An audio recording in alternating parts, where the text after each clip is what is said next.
Mm-hmm. Okay, so my project was about the promotion of families in our society and the promotion of families in 1984. So what I got from my research is, are we becoming more and more like 1984? Are our policies that are being put in place similar and very alike to the policies that were put in place in the horrible book of 1984, basically? Not horrible as in like a horrible book, but the disgust from it, of how horrible the things were that they did. Okay, so in the book 1984, they completely deny family. There's no love that can be allowed and no affection can be shown whatsoever. The families that do exist are scientifically put together, and they're put together for strategic purposes. They're not natural like they would be in our society. Families are the base of life in our society. It's what we are brought up in and what the typical child is raised by. And you know, you're taught life lessons from your family. So you learn everything from your family. You go home to your family, you go to school, you come home, you go out to dinner, you go to work, you come home to your family. Your family is everything to you. So in our life, we revolve around our family. But in reality, are we becoming more and more like 1984? So I'm going to talk about that a little bit. So in 1984, one of the biggest quotes, and their motto is, "War is peace, freedom is slavery, and ignorance is strength." So they're basically saying that the most deadly, killing thing is peaceful, and freedom is being a slave, and ignorance is strength, which seems outrageous to us, but that's what their motto was. So the families in 1984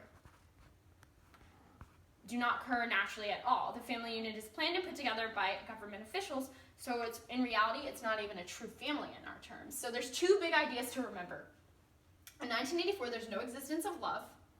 Families are put together by science and for strategic purposes. And for love, you can't love somebody as like a husband or a wife or a boyfriend or a girlfriend. You can't even love your children. You can't love anything. Okay, so the book states that all marriages between party members had to be approved by a committee appointed for the purpose, and permission was refused if the couple concerned gave the impression of being physically attracted. Marriages were used for strategic purposes, like I said before, and they were not for any reasons of love at all. And then children were then produced in a so-called lab rather than out of production of love or attraction. So the definition of family in 1984, therefore, was thought of to be a heterosexual couple, a man and a woman, that could have no attraction to each other whatsoever, and that children were created by science. No homosexual couples could occur, and the definition was strict and could not be open to other ideas. So, in 1984, our typical definition of a family was not promoted at all. They were more like a unit and not a family. So how does the United States relate to this?